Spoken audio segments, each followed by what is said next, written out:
Tommy Points, episode 8. The gang is all here. Let's go. We got Dante in the building. We got Riley in the building. We got myself in the building, and we have a lot to talk about. Yes, How sir. we doing, guys?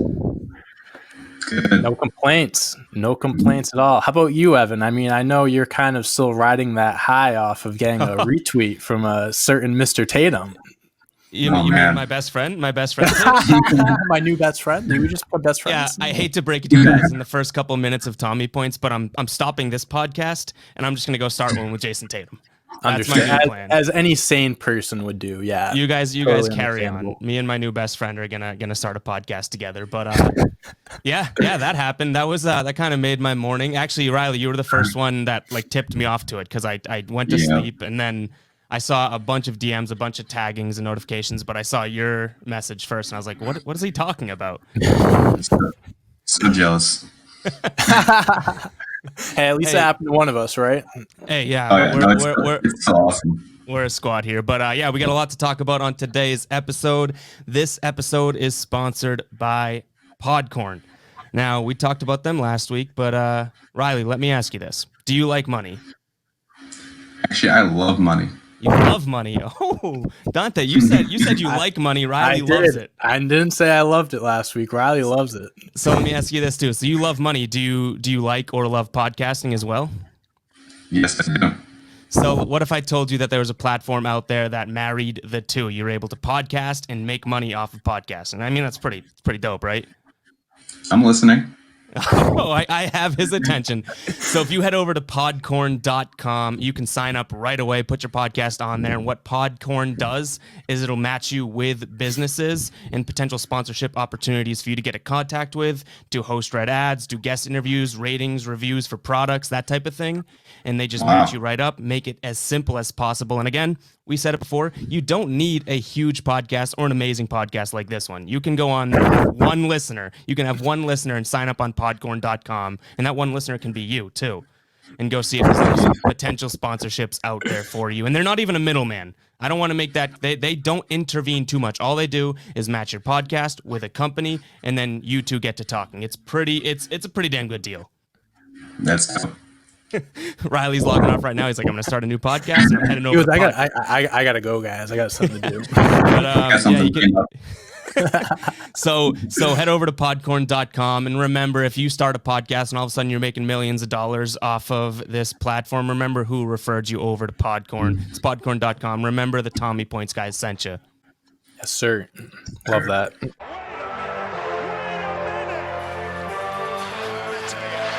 is getting ridiculous. This is absolutely ridiculous. I love Walter. I love Walter.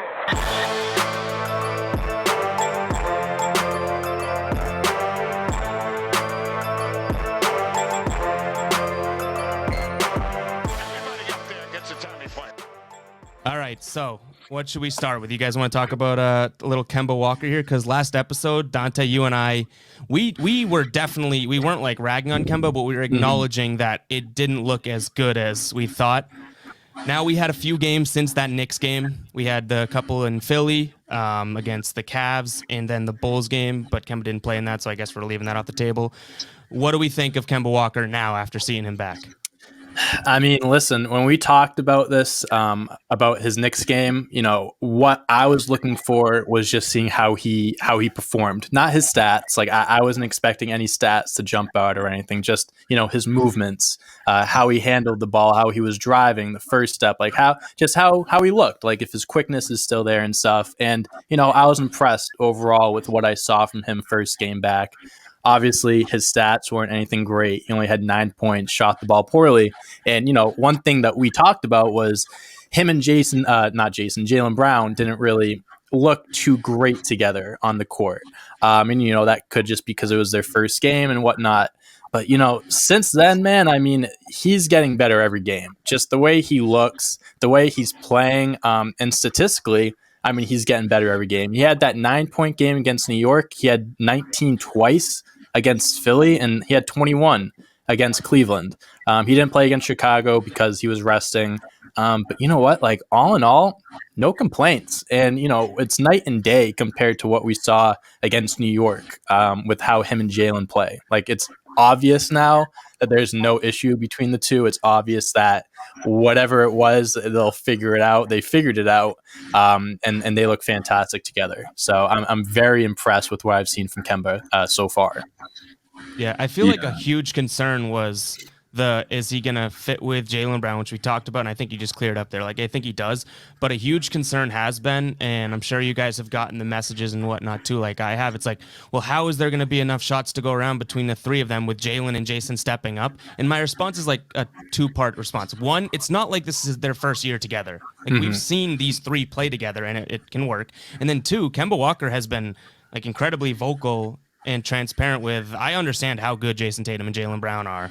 He's ready to fully accept his role. Is that something that you guys, agree with or see or can trust? Yeah. No, I'm pretty sure I've heard him say that he's, ready to become the third option and, let Tatum and Brown step up and do their thing. And, the first game back, he was a little rusty. I think people overreacted, but since then, I think he scored 19 and 21. Like, yeah. That's all we need from him. 20 points a game, if that, I think look great. He said, I think it was after the Knicks game, they asked him and he said, like, I don't want Jaylen Brown to stop what he's doing. Like, just because I'm back doesn't mean that he needs to take a step back or take his foot off the gas pedal. Like, he's like, I'm here to help him. Like, I want to help him get better every game. Like, I'm not here to, take anything away from him. And, we're talking about there's only one ball, like there's only so many shots to go around. Kemba Walker, and I've said this on this podcast, we talked about it. If you think of a third guy to put next to Jaylen, Jayson, like a bona fide all-star, like he's an all-star. He might not be one this year, but he is an all-star. He's an all-star like player. You can't really think of many guys that you can put next to those two and have the same attitude and mentality that he does. Like, he genuinely just cares about winning. Like, statistically, he'll get his, but he doesn't care about that. He had his run in Charlotte where he had, 25, 26 points a game. He doesn't care about that. He's all about winning. And, he's just the perfect guy to have next to the Jays because he doesn't care about stats. A guy like Kemba, like to your point, that all-star caliber player and whatnot, he literally could come in here and want to be top dog and almost be validated. Like, it's still super, super early in Tatum's career, super early in Brown's career, even with the numbers they're putting up. A guy like Kemba Walker could come in, and I'm sure a lot of people would still agree with, I'm going to be the top guy here. The fact that he's able to say, you know what? And he said that from, not to get a little sidebar here, but he said that from the minute he got here, they were like, what are you going to bring to Jayson Tatum and Jaylen Brown as a veteran? He goes, me bring? Like, I'm going to be the one that's learning from them. They've been in more playoff games than me. That immediately said to me, like, this guy understands the vibe of the team, where this team's going, and it's I feel like I kind of just paired two and two together here with what he said recently, and then it's like the story hasn't changed. He's literally always been a team guy, and the fact that he still gets his without like going out of his way to get his, he is the perfect third guy here, which I still think that there's Kemba Walker haters out there because they don't believe in the knee. Of course. There's always going to be Kemba Walker haters. But I think so far he's kind of gone off and like reminding this league like, hey, by the way, I can do whatever I want out here, but it's a team game. Yeah, Evan, we talked about it and last week, and this got revamped. A lot of people were telling me this. I was on Locker Room. I was doing a podcast, and I brought up someone brought up Lonzo Ball again. Lonzo Ball saying he should be in place of Kemba. If you're going to trade Kemba, Lonzo Ball's he's a great point guard for the team. Listen. I told you those people were real. Remember you were asking me? Like, why? Like, listen, Lonzo Ball, like, he's bigger. He's a better defender. I get that. But, like, just put it on the table. You got to choose Kemba Walker or Lonzo Ball. If you tell me you're choosing Lonzo Ball, I'm going to think you're crazy. Like, it's just like you watch how they play. It's like, I don't care, like, what the stats say. Like, I don't care how many turnovers per assist ratio, like how bad of a defender Kemba might be. Kemba Walker is better than Lonzo Ball. And, it's just like you can say the worst part of his game is defense, and I'm not going to argue with you there. I understand he's undersized. He's not the best defender in the world, but he's surrounded by three guys who are legit, like, above average, very good defenders. Marcus Smart, Jaylen Brown, and Jayson Tatum. We had Isaiah Thomas 3-4 years ago, and we had Marcus Smart and Avery Bradley next to him, and they were one of the best defensive teams in the league.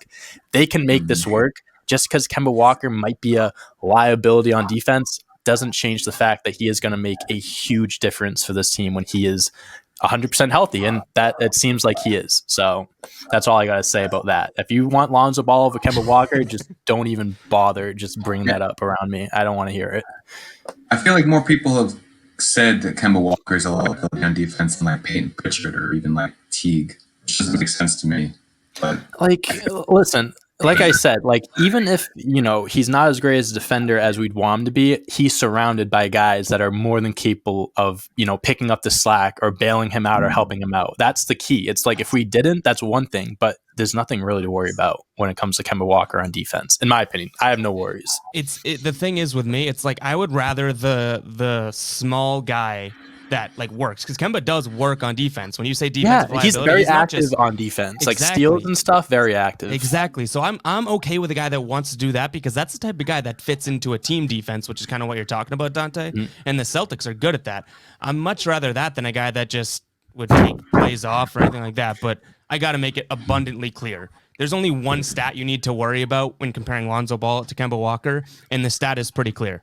Lonzo Ball stinks compared to Kemba Walker. That's my official stat. His shooting stats aren't that great. It's just think about it, and you have to look at it this way too. He kind of stinks. He kind of does. He's the worst ball brother. I mean, LaMelo is better than him, and he's already 15 games into his career. And I'm still rooting for he's LiAngelo. Kind of right. He's kind of a Walmart brand Marcus Smart.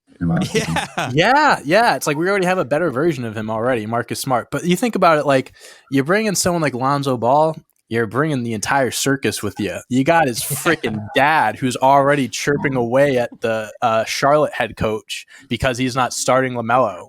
And he's saying Lonzo Ball, how he's not getting enough opportunity and stuff. We don't need that. We don't need that in Boston. And it's just another thing too, you lose Kemba Walker. Let's say hypothetically you swap Kemba for Lonzo.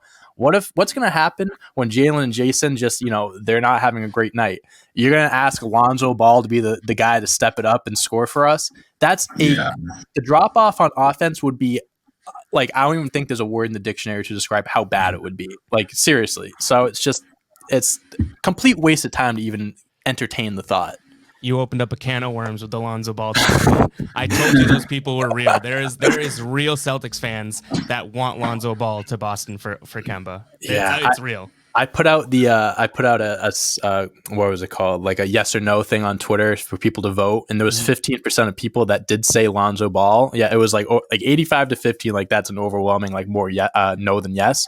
But even people are just are there really 15% of people that want Lonzo Ball in the Celtics? And I was I hate to say it, but I think there are. You know what's interesting is that before Kemba came back, I did the poll and it was 33%. So now since Kemba has played and looked good, judging that maybe there's a crossover of some of the people voting, all of a sudden there is sort of the people that are kind of heading for the hills. Maybe I don't really want to do that. We've talked about this, Evan. Recency bias is a huge thing for Boston fans. You see one bad game from someone, the Knicks game, everyone was the season's over. Trade Kemba, get rid of everyone, trade Marcus. And it's just one game, one loss. It's ridiculous, but the bottom line is Kemba Walker looks really good, guys, and he is not going anywhere. So good. That's all you got to say. All right, you said recency bias. I don't know if this is a good transition or not, but we saw Aaron Nesmith look pretty damn good. Now, again, with that recency bias in mind, that's 2 games in a row that he's played well, but I don't know if that is good enough to just forget that he just kind of stunk in the beginning of the year. You know what I mean? So where do you guys now make out on Nesmith? Is the performance from the Bulls game, the Cavs game, are those enough to say this kid is starting to turn the right page, or is it more of a lightning in a bottle, it's going to be gone tomorrow type of thing? What do you think? What do you think, Riley? I think it's too early to tell. I think I don't know the exact stat, but I think that was his 3rd, maybe 4th game where he's played more than 10 minutes. So I think he needs more opportunities. The small amount of opportunities he's had, he hasn't taken advantage of. But obviously recently he has. So I think Brett should continue to keep giving him more opportunities, and hopefully he'll continue to shoot lights out. Be the Nesmith that we want and need. I agree. Yeah. Yeah, I mean, for me, like with Neesmith, I don't want to sound like a broken record because I feel like I say this all the time when I talk about Neesmith, but he really came in this is a tough year for him to come in because he played barely a year and a half in college. He had the freshman year and then he got injured his second year. Someone like Neesmith really would have benefited from summer league, playing in the G League, using the G League to his advantage because he's the type of player that just needs more playing time to get better.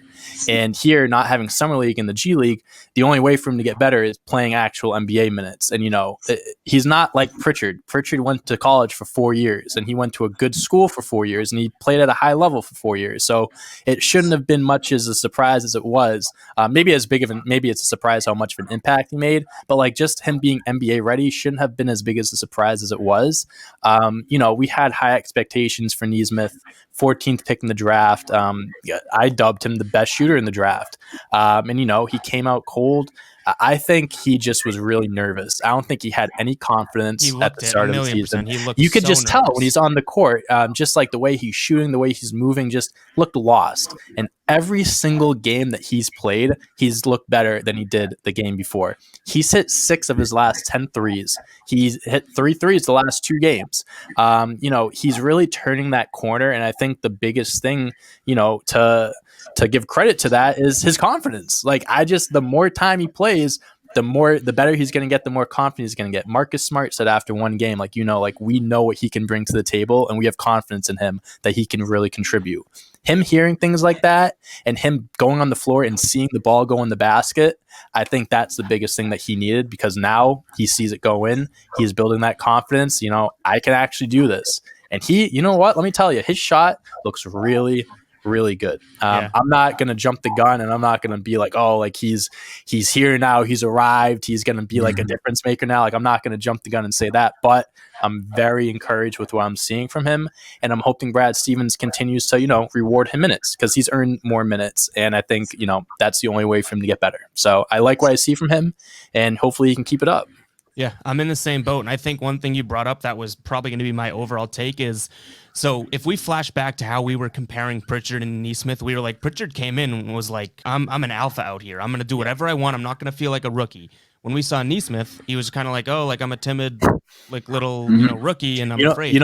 Someone tweeted, they were like, he is like the typical like freshman in high school that's playing on varsity and he's just like trying to fit in and he's like just out there and trying to do things to impress his teammates. And I was like, honestly, that's a great analysis there. It is. And so, but taking that, like I was saying with the confidence, it's like finally 2 games now in a row, I kind of had that sort of effort vibe from Neesmith where he's like, hey, this guy's standing in front of me. This probably isn't a smart shot for a rookie to take, but guess what? I'm still going to shoot it because I think I can make it. And then he drills it, which is, you got to have that. I mean, you're not going to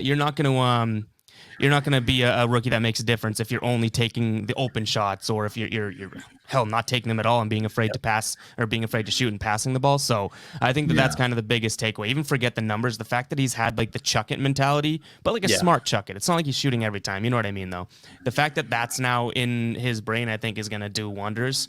But I think we've all said it now. The sort of, it's too early to tell. Like he has against him, he has stunk in the NBA more than he's been good. So we got to see a little bit more. Dan Greenberg from Barstool actually put this tweet out not too long ago. He said, while playing the fewest minutes, 14 and a half, of any rookie to attempt at least 3.5 3-pointers a night, Aaron Neesmith is 6th in 3-point percentage and 7th in 3-point made, which is 1.3.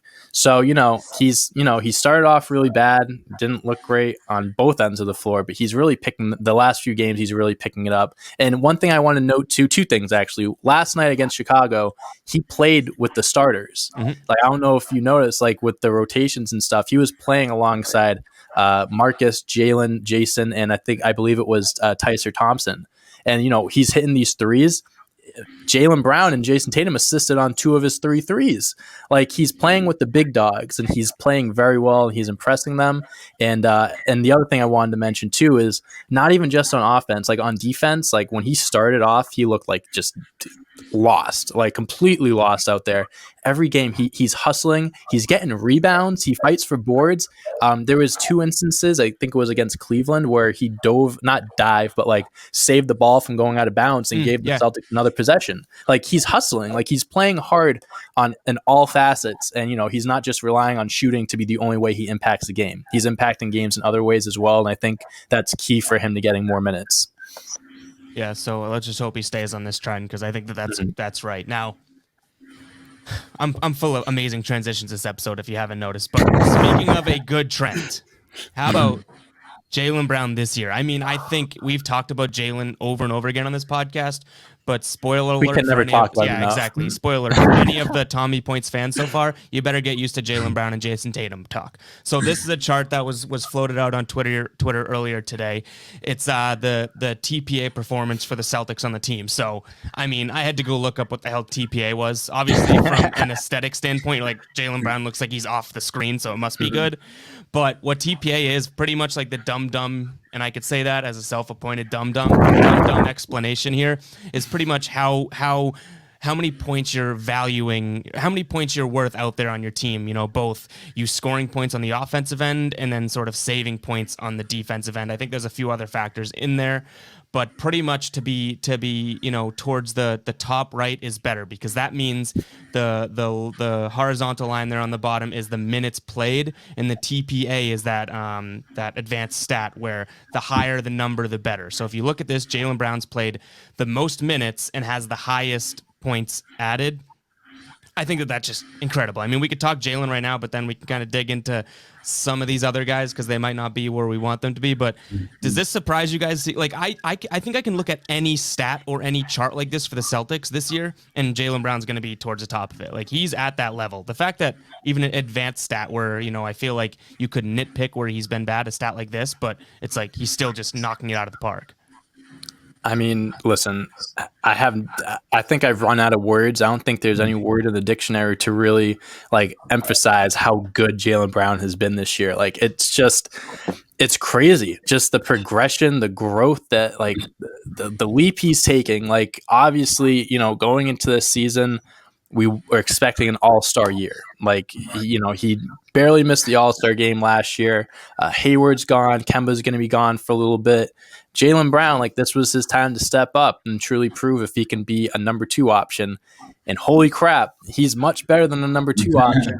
It's like 1A and 1B at this point. Like, I don't see Jaylen Brown as number 2. In the last few games without Tatum, he's shown every single game that he is very much worthy of being a number 1 option, that he can be a number 1 option. So this team has 2 number 1 options, and it's just like every game, it's something new that impresses me about him. He just, whether it's 33 points in 19 minutes or it's dropping a career high or it's whatever, he's incredible, and he's having an MVP-like year. And I don't hesitate when I say that, because he genuinely is. One thing too, I saw in the replies to the tweet that we grabbed this from too, they said where Jayson Tatum is, it's really more or less like you want to be higher on this graph because minutes played can vary, but where Jayson Tatum is like a really, really good spot on this TPA graph too. But then Jaylen Brown is just like, I mean, literally head and shoulders above him. But yeah. Is there anyone that sticks out in a negative light to you guys? Because I have a couple names here that kind of shocked me. You want to start, Riley? Well, Grant Williams. Took my guy. This whole but grouping right here to me, because they're again, if you're down here, like the one thing I have with Nesmith is his TPAs and the negatives, but the minutes aren't there to really, you know what I mean? But this grouping right here, like I said, surprising. I wouldn't think Tristan Thompson has been that bad in this stat, but Peyton Pritchard, a guy that we love, is technically on the wrong side of it as well, which is kind of shocking to me. I feel like Pritchard's made more of an impact on offense than defense, but like I think with defense, it's kind of like with Kemba Walker, how it's just like, he's not the best on-ball defender, but he's someone that will annoy the hell out of you and is active on defense. getting steals, just being aggressive. I think that's the name of the game for him. And Tristan Thompson, this was probably from a week ago, so I don't know what the stats are now, but I saw this thing. It was like field goal percentage, like his opponent's field goal percentage. It literally was like at least like 50-55% on every spot on the court. Like, he has been terrible defensively this year, like terrible. So that doesn't surprise me. Grant Williams, guys, I've tried defending him on this show. I try to give him guys the benefit of the doubt. I really do.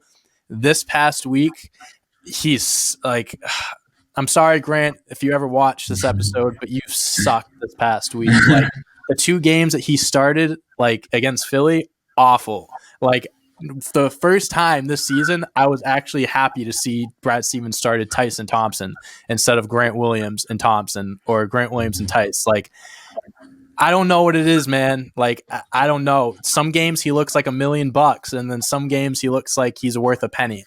And it's confusing, because I wish he could make a bigger impact for this team, because I know deep down he can, but he just hasn't done it. So that doesn't surprise me. And he's playing. He actually looked decent last night, but I remember I tweeted out, I think in the Cavs game, he came in and still looked like he played garbage minutes, and he still couldn't even hang with those guys. It was crazy. But all right, so here was my takeaway from looking at this grouping. I don't know if you guys can see my mouse here, but if we, even before the year, were to say who are the guys that really are supposed to change this team and change, I guess, the bench of this team, the names that we talked about were Semi Ojeleye, Grant Williams, Jeff Teague.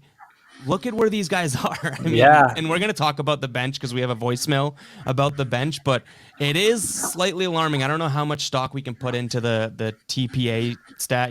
It's more or less something that speaks to Jaylen than I think speaks overly negative about anyone, but it is alarming to see that none of those guys that were supposed to be really like crucial off the bench are doing the above and beyond things, except for Robert Williams. He's on the plus side. So I'll say one more thing about this group of guys right here.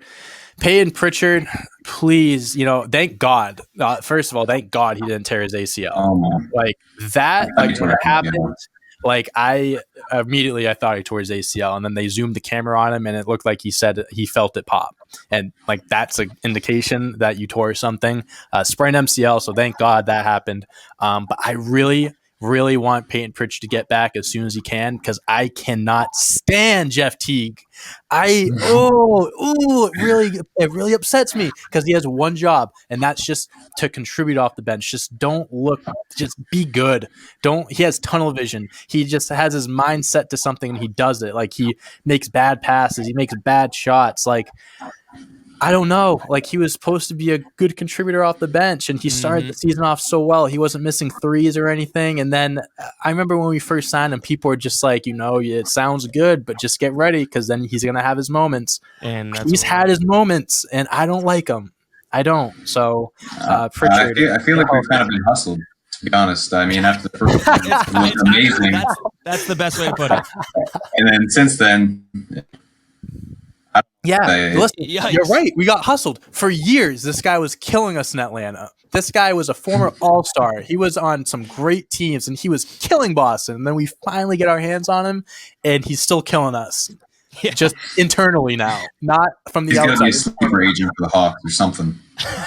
He's I don't know. He's maybe undercover. He still has some, like, I don't know if he's still mad at us for something, but it's just like, it sucks, because he should be better than, how he's been playing.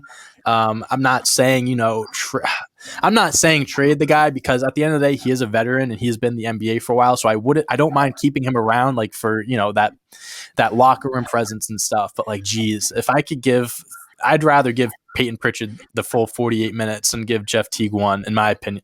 Like, I'm not trying to be hard, but like, I'd be more concerned about Teague if Kemba didn't come back and look good, or if didn't come out of nowhere.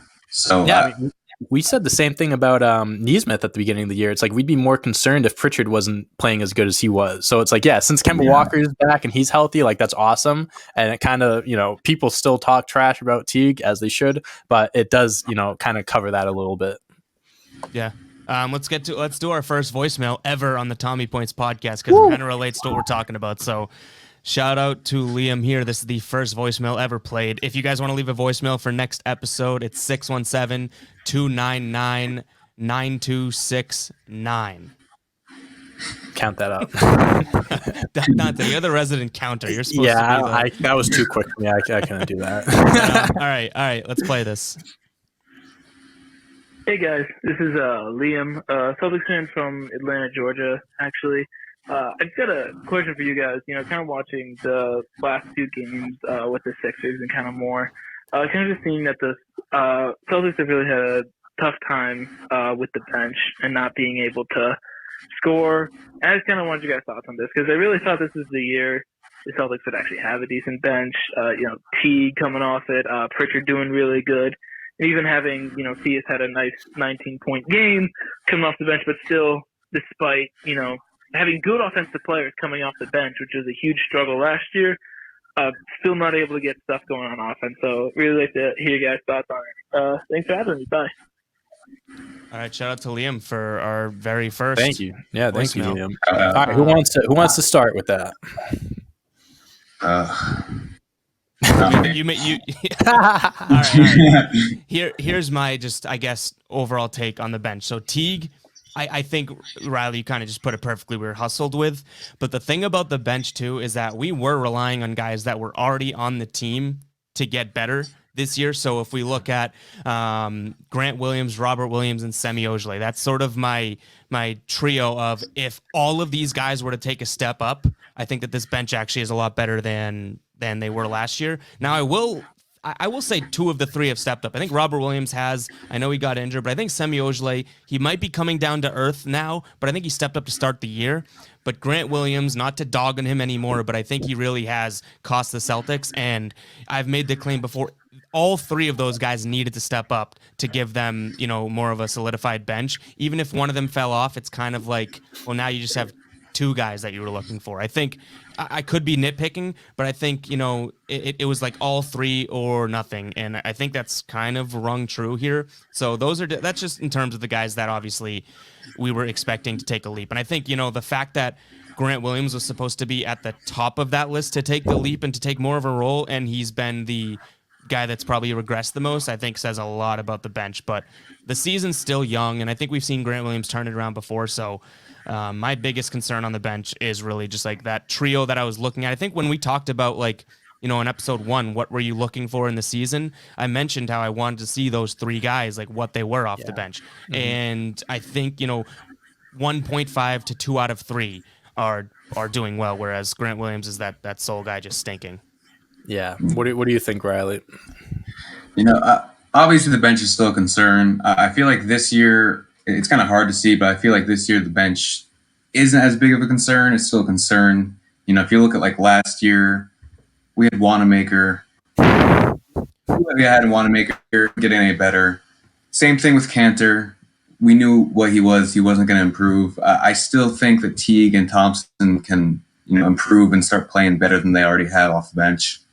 I think Semi Ojeleye, I think he helps space the floor for Jayson and and I think he's a little underappreciated because he doesn't put up the points. But when he's out there, Tatum and Brown are looking amazing. So and Richard, Grant Williams, and Robert Williams is who I'm big on. I really think he should start getting more minutes than Thompson. I know we want to see Thompson and Tice, be the 2-punch combo, but I think Robert Williams is going to be our next, center of the future. So I really am all in on him, to be honest. Yeah, I mean, just kind of piggybacking off of you. I mean, compared to last year, I think our bench is better just because our bench last year, it can't really have been much worse. But, it's just like we made upgrades in some sense, like, Thompson over Cantor. Obviously, Thompson starts, but you made the upgrade Thompson over Cantor. Teague over Wanamaker. I mean, in this case, if you want to say Peyton, Pritchard over Wanamaker, you can. But the bench confuses me this year because there's one game, I forget what game it was. It was last week. The bench scored 66 points. And then we're going up against a team like the Knicks. And although I know everyone sucked that game, the bench put up barely 20 points. So it's just like there are some nights where the bench is going off, they're really good, and some nights they're not. There are guys that have really stepped up, like Semi Ojeleye has, from what we were expecting from him at the beginning of the year, he's stepped up in that sense. Robert Williams, yeah, like you said, Riley, like I believe, he fits the timeline perfectly. I imagine him being the future starting center to play next to Jaylen and Jayson. Just his style of play, it just helps everyone around. He makes people around them better because he doesn't take shots away. He's always hustling, playing good defense. I know he had COVID, so he hasn't really been playing that much since he's been back because the conditioning and all that stuff. But he is someone that I want to get more minutes from. So there are guys that have been impressive and that have really surprised me a bit, but there are also guys that have been underwhelming, like Jeff Teague and Aaron Nesmith, I guess, is a good example up until the last few games, and of course Grant Williams. At the same time, too, like obviously the Celtics have not had a full roster the entire year. Like their roster has been hurt all year, whether it's one person or guys being out with COVID. So in a way, the bench has struggled a little bit because you have to start guys off the bench. You got to work with rotations and lineups. So I'm not. Is it a concern? I would be lying if I said, it wasn't a slight concern, but at the same time, I'm not going to make that full judgment until everyone's healthy. I mean, Romeo Langford too. I mean, when he comes back, I'm not saying he's going to be the Lord and Savior for this team, but he is someone that will contribute a lot, especially on defense. And, if his shot's gotten better, that's another plus. So I just think you have to wait to see everyone, just to see the full lineup, and then we can make that judgment. But I mean, there are times when they look really good and they don't. So I don't know. They're inconsistent, I guess. That's what I'm drawing to. Yeah, I feel like to me, what this bench, best case scenario goes in and sort of treads water and keeps you afloat rather than sinking the team. That's best case though. So yeah, because last year if you put the bench in, they were sinking. right. Yeah. And there's some teams in the league that have benches that when you go second unit against second unit, that's where they make their strike. That's not the Celtics. They don't need them to be that. So I'm saying best case, I just want them to tread water, and I hope that they can do that more often than not. Yeah. I think it's, in my mind, it's almost been probably 55-45 in favor of that this year. I think the bench has looked a lot better than we saw last year, but there has been times where, we've seen third quarter leads get blown because the bench comes in, so it's not like it's the same problems from last year just up and vanish. They're still there, but I don't know. We'll see. I think Dante, you put it pretty well. It's like the bench hasn't even been the bench yet because you're plucking either Marcus Smart out of it or one of the bigs or I mean, there are games we started Jeff Teague. You know what I mean? Exactly. So the bench isn't the bench when you have to start guys from it, which is something we struggled with all last year. But one thing too, I want to say, as we get closer to playoff time and when we do eventually reach the playoffs, we're trashing on Teague. We're saying things about Teague, how Thompson really hasn't been that great of a defender. I mean, both those guys have been in the playoffs countless times. That's where their experience comes in. So when the playoffs come around, who knows? They could, turn it up a level and they could really pick it up and they could look night and day compared to how they look now. But obviously that's something that would happen in the future. But I like the way that Riley said it too. You said Teague could still get better, whereas I feel like you just knew what you were getting from Wanamaker. There's no saying that Teague isn't going to get better throughout the year because where experience starts to shine. So to both of your points, I do think that's kind of a sleeper pick in terms of what this bench could be. Yeah, the bench has a lot of potential. It does. They have a lot of good names off the bench. It's a matter of whether or not they click and whether or not these guys perform the way they should. If you have Grant Williams playing the way he is, he's not, in my opinion, he shouldn't be getting minutes. So it's just they got to pick it up and they got to stop being so inconsistent. And there's one small thing that I'm kind of excited for, but I don't want to get my hopes up. Not that I'm not happy at all that Peyton Pritchard got hurt, but I'm really hoping that Carson Edwards can take this opportunity, and that would be a crazy comeback story. In my opinion, all last year right? Just failed, on the bench. Then this year, someone takes his spot, gets injured, he gets another shot, and then finally makes it. That would be amazing. Yeah, I think the biggest thing with Edwards was that, last year he had his opportunity. He had a few opportunities last year, got some run, and he didn't play that well. He shot like 30% from three, and he was known for being a shooter. And this year coming in, you got Kemba, Marcus Smart, you signed Jeff Teague, you drafted Pritchard, you still got Tremont. The guard position is very, very heavy in Boston, so it wasn't a surprise that he's out of the loop, because if he played well last year and he took advantage of his opportunities, that's one thing, but he didn't, so he kind of got lost in the shuffle.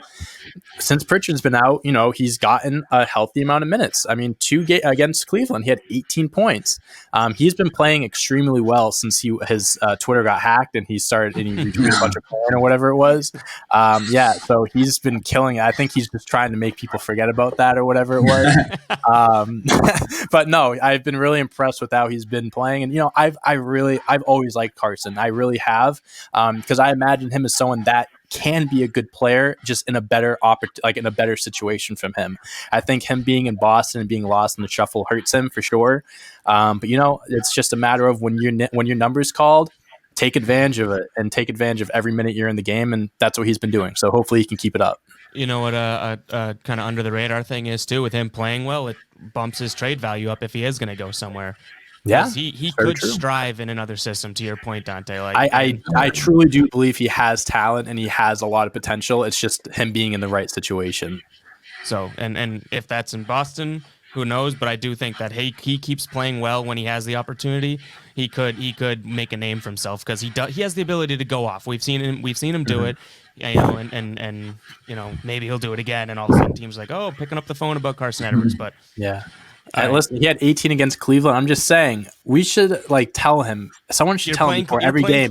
We're playing Cleveland. It's just we're 70 games in. It's like, hey, we're playing Cleveland. I'm like, really? We played them 70 games this year. Yeah, weird schedule. COVID and everything. They really don't want us traveling too much. We just keep playing Cleveland. Someone just why are they wearing the other? Why are they wearing? Yeah, why are they wearing blue? Why are they wearing blue and green? What? Throwbacks. No, just someone has to tell him we're playing Cleveland tonight, and something will snap in his head and he'll just start going off. All right, let's switch gears. We got a voicemail from our boy Sean Palmer, and let's see what he has to say. Shout out Sean. Shout out Sean. Done a lot for the pod. What's going on, guys? You already know whose voice this is. Guy Boston. This is kind of a serious. I'm gonna pause it. I like how Sean thinks. We just know. Yeah, the voice. I love that. That's how you come in on a voicemail line as an alpha. you know who this is. All right, here we go. What's going on, guys? You already know whose voice this is. This is Palmer Guy Boston. This is kind of a serious question, not directly Celtics related, but I just wanted to get your guys' thoughts on how Shaq is being a complete asshole to the player in the NBA. Specifically, the Donovan Mitchell one got under my skin. I posted a tweet this morning showing Kobe Bryant, who tomorrow will be the 1 year since we lost him, working out with Tatum, taking these young guys under his wings and helping them instead of being a dick like Shaq. Let me know what you guys think. See ya. All right, so first off, RIP to Kobe. That 1 year anniversary is crazy. Yeah, it actually still is surreal to me that actually happened. It's devastating, absolutely devastating. It really is. But what do you guys think of the voicemail? Because I'm assuming we've seen the clip of Shaq literally to Donovan Mitchell's face being like, I don't think you can get to the next level, and Donovan Mitchell's like, all right. And my gut reaction was, one, the ball's on Shaq to say that. That's just ridiculous. It was almost funny to me that he said that. But then the second, I think he's wrong. I think Donovan Mitchell is elite. He's having a career year. Yeah, what level are you asking him to get to? I feel like you can't involve championships or Hall of Fame into a level right now. He's young too. I was like, what the hell is that? So Sean's question talking about how some of the older generations are Shaq being the example, ripping guys compared to we saw in the video that I posted that I don't know if we mentioned, but Jayson Tatum quote tweeted, my new best friend, Allen Iverson was given props to a young guy. Yeah, in case we forgot. I feel like I have to mention that a couple more times. But Allen Iverson gave props to a young guy. Yep.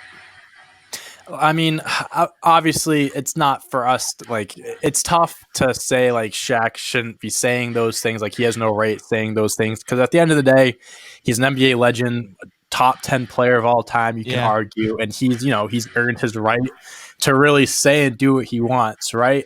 But at the same time, I feel like there's a line that you can't cross. And for him to say something like that to someone like Donovan Mitchell, like you can't take it to the next level, let me tell you this. The Jazz are the 3rd seed in the West. They're 12-4. The Lakers are 14-4. The Clippers are 13-4. So they're right, they're neck and neck with those guys. I'm not saying they're better than them, but they're neck and neck with them. Donovan Mitchell averaging 24 points a game, 5 assists, 4 rebounds, 44% from the field, 41% from 3. He's having a career year. The Jazz are having an unbelievable year. It's just, I don't know. Like, I understand, like, he thinks he can just say these things and not get away with it. But nowadays, it's just like, that people are going to be pissed that you say those things, and he should know better. It was also, I think it was after he dropped like near 40 points. So yeah. like What game was that after? When was that? I forget. It was a week plus ago, but I think he had like 36. Because I'm looking at his last 5 games. He had 26, 18, 28, 36, 23, and all those games are wins. I think it was the 36. Yeah, and they've won all those games. He said a few weeks ago, Christian Wood on the Rockets, he was on, and he was just like, yeah, like I had no idea who you were. Like I didn't know you were this good. And Christian Wood was like, oh yeah, you're a casual. And it's just it's like if you're gonna say something, or if you have something to say, you better have something to back it up. Him saying that about Donovan Mitchell, he has nothing to back that up. What do you mean you don't think he can take it to the next level? What is he, 24 maybe? 24? Yeah, he's 24, and he's turning 25 in September. So he just turned 24. He's so young. He's Jaylen Brown's age. Every single thing he's done has shown that he is getting to the next level. I love Donovan Mitchell. He's one of the most exciting players to watch. And I don't know. I mean, obviously, Shaq doesn't care. I mean, he can get ripped on as much as he wants. He actually doubled down. Now I just Googled it. He said it again. He basically made an Instagram post, basically double downing on it.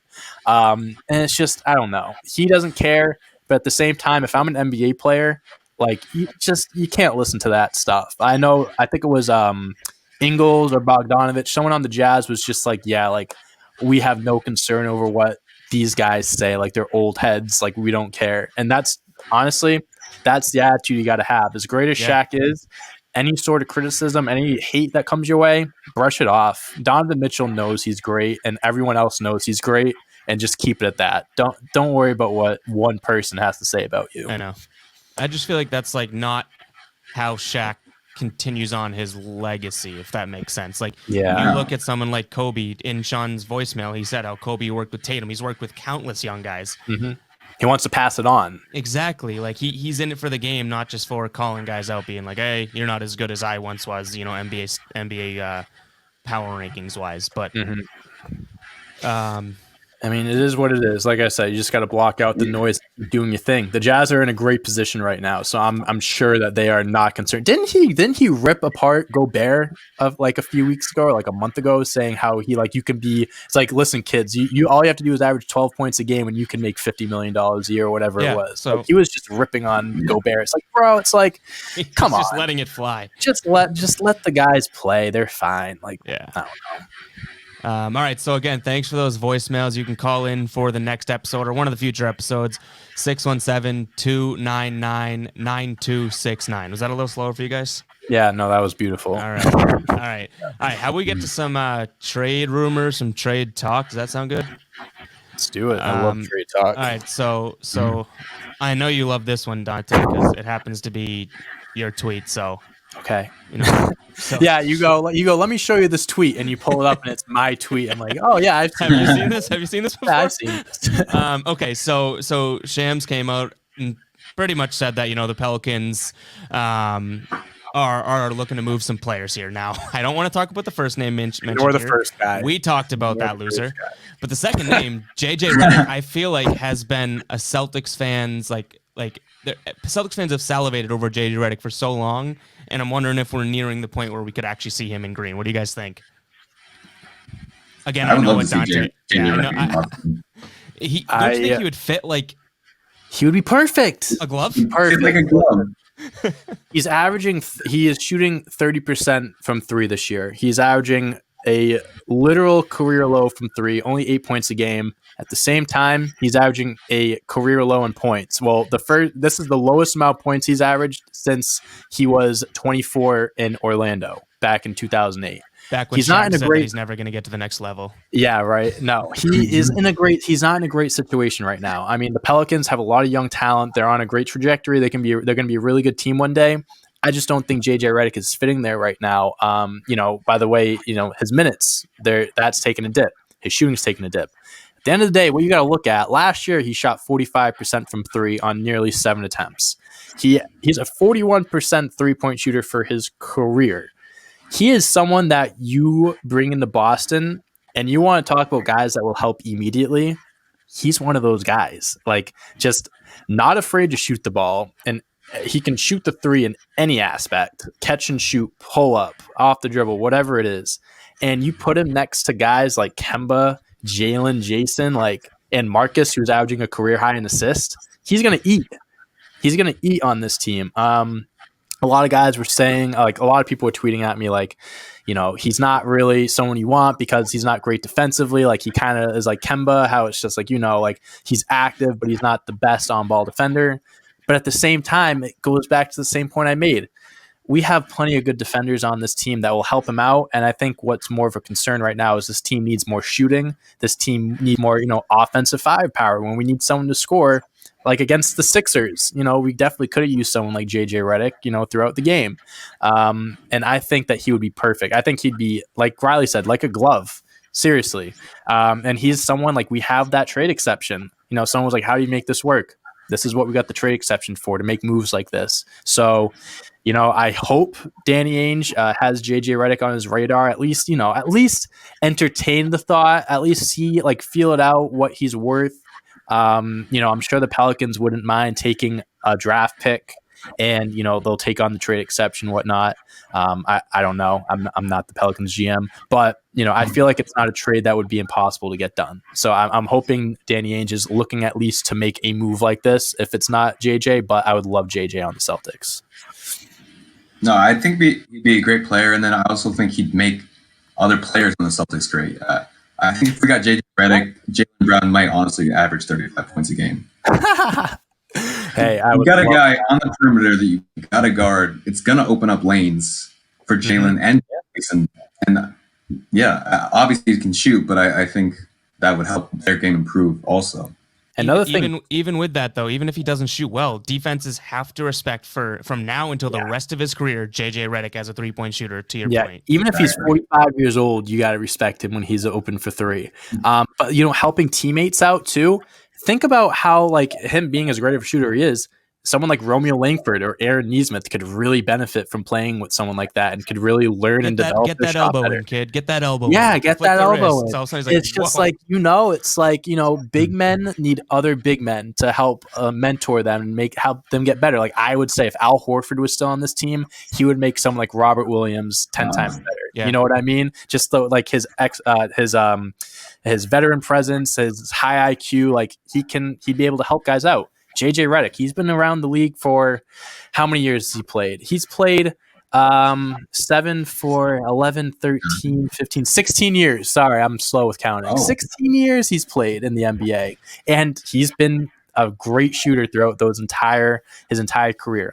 He can help guys out with their shot. So it's not only you getting him to benefit you on the court, but off the court as well. So it's a win-win, in my opinion. And the thing with everyone's going to have any guy the Celtics trade for, he's going to have a bad part of his game.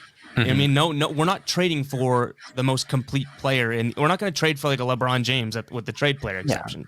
Yeah. You get either a good shooter, but guess what? He's going to stink on defense. It's you're hoping that his shooting, counteracts or overvalues any sort of defensive lapse, or they're going to, possibly get a big man, for example. We'll talk about some other names here that is an extremely good defender. But he can't finish inside. It's no kidding. You're getting a guy for a certain need, you're not trying to trade for the best basketball player of all time. Just people are always gonna have something to complain about regardless. The Celtics could trade for LeBron James and they'd be like, you kidding me? We got this guy that shoots 37% from three in his career. No, we don't need that. It's always something.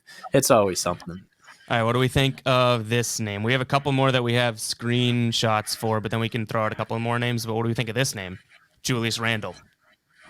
I mean, I don't know what it would take to get him. If this was like beginning of the season, I feel like this would have been much more possible because Julius Randle is having an incredible year.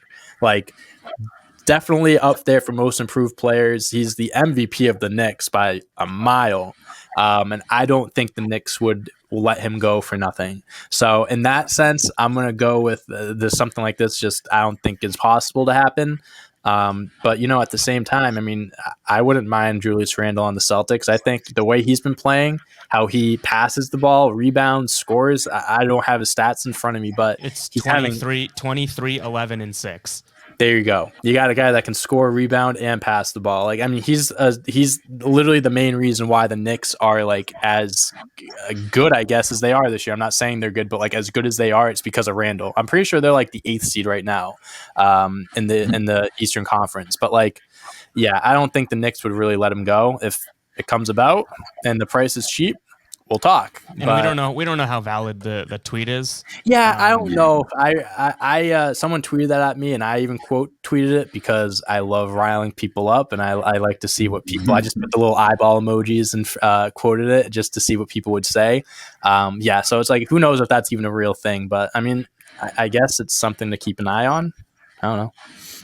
Yeah, I mean, I think if I don't know if I would put him at the level of you'd have to give up one of your not obviously not Jayson or Jaylen or anything like that, but I don't know if I would give up much more than the TPE. It would take more than the trade exception and a few picks to get him. Yeah, exactly. So and I think he's really good and stuff. I would definitely have to think like, okay, well now are you giving up a lot to get someone like that? Whereas if we're throwing out names just like JJ Redick, I don't think you're gonna have to give up a lot to bring in. You know what I mean? So no. Yeah, and plus another thing too is I think this is the last year on his contract.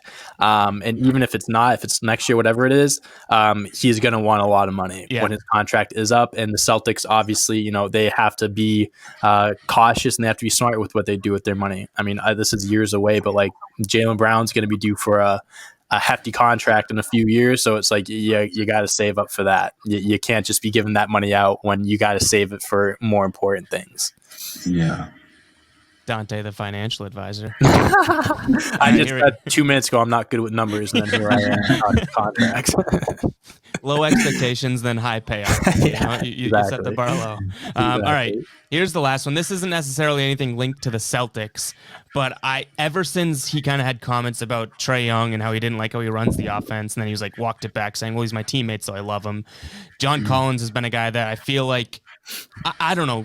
I guess I'm just asking, what do you guys think of the player if they were to work something like that out? I think that's another guy where you'd have to give up a lot because this is a young guy that shows a lot of promise. But what do you think of, say the trade works out and it makes sense? Do you think he fits here?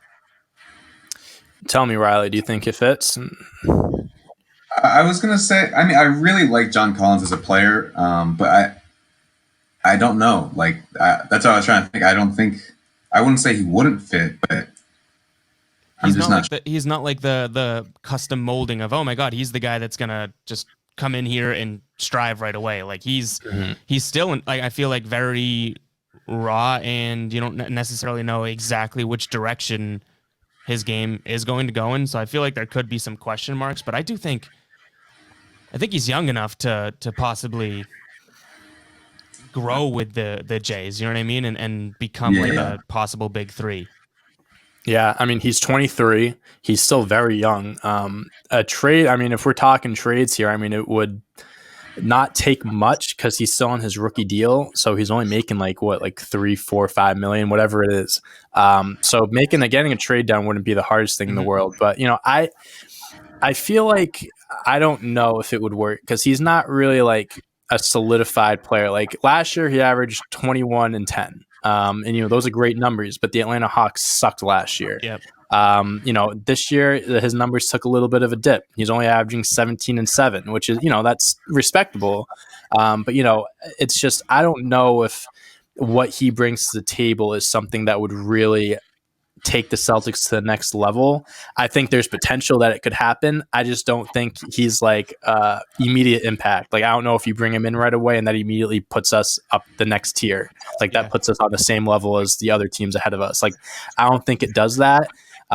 That's probably a better way of how I was saying. Like, yeah, like you're saying, I was saying he would grow with them, which is, I think you're putting in a better context of you make a trade to try and fix the team right now, not just they have enough guys for the future.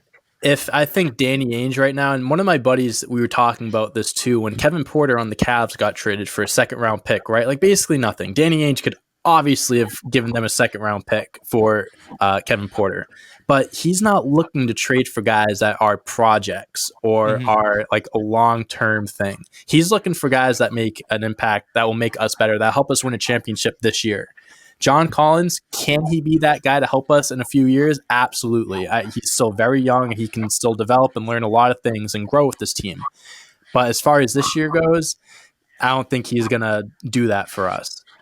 That's why, like, someone like JJ Redick, like, I mean, who's a better player? Probably John Collins right now, but JJ Redick would be more useful on the Celtics. So it's like I'd much rather target someone like that than John Collins. Yeah, I think it's fair. Is there any other names out there, or are there any other names out there that you guys have thought of or almost hoped for? You know, I'll say this one name. I haven't really gotten caught up too much, and I haven't really, thought too much about it. But it's someone that people have thrown that name out, and it's not the craziest idea in the world.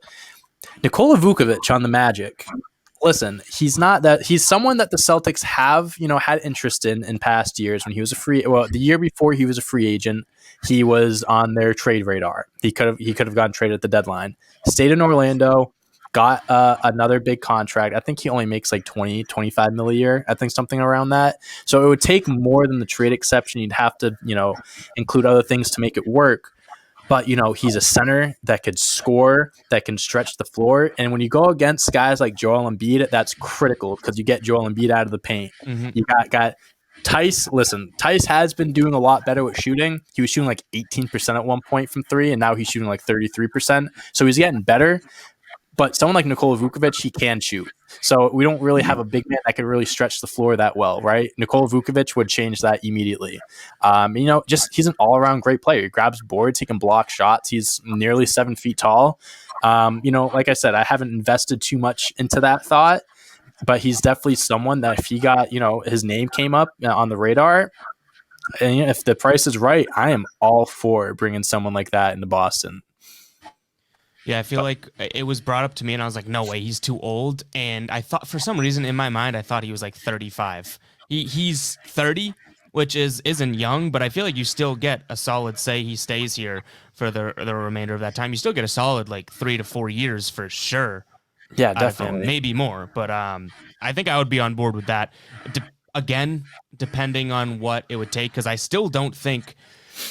I've said it on this show, right? It's like a learning year while contending, which is really unique. You don't like desperately need a trade. As much as us Celtics fans would love to see that trade, because then it puts that team right here, right now into absolute contention. Yep. You don't necessarily need it. So like how much of your future or your core, even call it, would you have to mortgage to go and get him? That's obviously, and that's such a, fair weather way to respond, but it's true. It's like, I think you don't need it. Yeah, I mean, you got to look at that for anyone. It's just like you make a trade that makes sense. You don't do a trade just to do a trade, because if it costs you certain pieces like building blocks, you don't do it. It's not worth it. But if it's something that makes sense, financially, and you don't really have to get rid of much, that's when you got to do it. So I agree with you there. I do think we're getting near the point where we can't be concerned about giving up young players or even draft picks. Tatum and Brown are almost to the point where, we need to start giving them pieces to compete for championship, not going after guys who are, like I said, projects or, too young. So I would love to get, I don't know how to pronounce his name, Nikola Vucevic. Vucevic, yeah. Some people say like Vucevic. Some people. I think I say Vus. I don't say it often, but I think I say Vucevic, which I don't know which is right. Yeah, I mean, I don't know. I don't know. Nicky V. Yeah, that would be his nickname if he came to Boston. But yeah, I mean, like, I think you're right, Riley, because we're at a point right now where we know what we have with Jaylen and Jayson, and we got to build around them. It's clear that, those are the guys. They're going to be here for a few more years. Fingers crossed, to pray to God that they stay here a lot longer than their current contracts. And it's just, now's the time where we know that this team revolves around them. So you got to get guys that, help them out, guys that fit the mold, and guys that take you to the next level. And that's those like veterans and shooters like JJ Redick. You said how he would make Jaylen Brown and Jayson Tatum better by spreading the floor. Those are guys you got to look at. So fingers crossed that Danny Ainge does make a move like that. I know it's one of those years where it's like you're seeing how things work and like who you can keep and who you don't want to keep after this year, but it wouldn't hurt, getting someone like Redick and, trying to make a championship run. I mean, we're almost right there to being a championship contending team. Definitely. We're just missing like just a few pieces, like not like big pieces, like not like we don't need another superstar, nothing like that. The hard part's done. The hard work. The hard part is done. We just need smaller pieces to fit around them, and that just make it work. I think that's the next step, and once we do that, we're golden. I think if we had a reliable wing off the bench, that would help so much. Yeah. I know we bench people everywhere, but just that aspect, I think, is last name that I guess we can bring up, and it's been circulated, PJ Tucker. Where do you guys come out on him? I'd be cool with him because he's not a guy that shoots a lot. He's a guy the price is low too. They said a couple second-round picks. 2 second-round picks. Listen, all he does is stand in the corner and play defense. He's just like Marcus Smart, but without the shooting and all that stuff. I mean, like he's like a bulldog. I mean, he literally is just like a guy that will piss you off all game long. That'll just annoy you. Like him and Marcus Smart on the floor together. I don't want to mess with them. I'd be afraid to even say a word to them. But yeah, I mean, someone like that's great because he's cheap, he's a veteran, and he doesn't do much to take away from guys like Jaylen and Jayson. If Danny Ainge got PJ Tucker and JJ Redick at the deadline, I'd be ecstatic. I was just about to say that. I don't know if like PJ Tucker alone puts you into the category we just talked about, though. I think you'd still need something else, but it'd be good to have. It would be a good piece to have. He's definitely someone you'd want around, but doesn't take you to the next level. He's like a portion of the missing piece that you're looking for, I guess. For sure. Yep. Definitely. But sweet, you guys got anything else? Anything on the hot stove you want to get off your chest? Dante's thinking so hard. Grant Williams, stop sucking. I've defended you. And I want you to be good. Please just help me out here. Help me. I want to defend you. You got to give me reasons to. So Grant, just play well. Please. Grant, I'll make you a deal right now. You stop sucking, we'll allow you to come on this podcast. Yes. You're banned right now. You're banned, but you can be unbanned if you start putting together a few good games. But my last point would be to every Celtics player: if Jayson Tatum passes you the ball, make the shot. I'm tired of seeing him make great passes and then not get the assist because no one can make a shot. He was making some great passes last night in Chicago. That just like I think who hit it? Javonte Green hit the three in the right corner. He had came off the screen, a left-hand shuffle pass across the court. I was like, that moved the needle right there. That got me going here. Yeah, him and Jalen have taken strides as far as playmaking goes. They look great. But all right, I think that does it for episode 8 of Tommy Points. Obviously, another good episode. I think we got the big three talking Celtics here. It's bound to be a good episode. So hopefully everyone enjoyed. If you are still watching, make sure to subscribe to the podcast here on YouTube. Or if you're listening, leave a like too. Comment down below. If you are listening on Apple or Spotify, make sure you're subscribed and following there. And follow the guys. You can follow Dante on Twitter at Dante on I'm so bad at this. How do I do this? There it is. It's Riley weird. Has to help Dante. It's so weird. I don't know what to do. I don't know what I'm doing with my hands right now. Yeah, Riley's got me. And you can follow Riley on Twitter at Color Sports. I think Dante, sit on your hands right now so no one gets hurt. Not doing anything with my hands. You can follow me on Twitter at EvGuyBoss, and as always, you can follow the podcast on Twitter at TommyPointsPod. And until next time, peace out, guys. Go Celtics, baby. Agree.